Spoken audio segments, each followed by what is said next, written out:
Ganda ng sunset.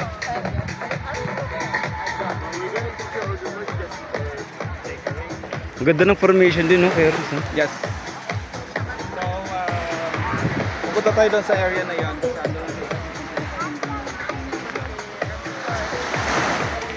Ganda, oh. Antayin natin yung sunset.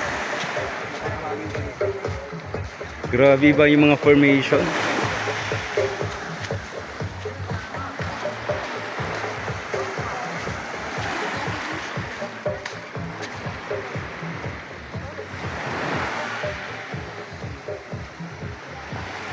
Nakakamangha yung mga formations ng mga ano.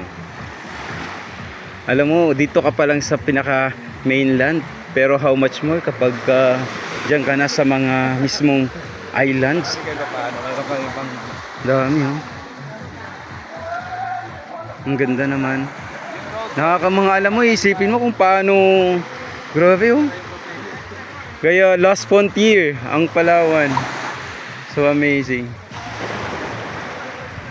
First time ko dito sa El Nido, kaya naman talagang namamangha tayo at the same time. Oh, sige, itatry ko mamaya. Kaya naman sa mga followers natin, uy, sobrang thank you po talaga sa inyo kasi kung mapansin nyo po, nadagdagan na naman po yung ating mga followers. Sobrang thank you po. Especially sa mga taga El Nido. Thank you so much po sa inyo. Sunod naman sa mga ibang islands.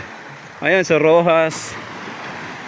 Rojas, Taytay, Coron. Thank you so much. So we are now in the 24,000 and counting.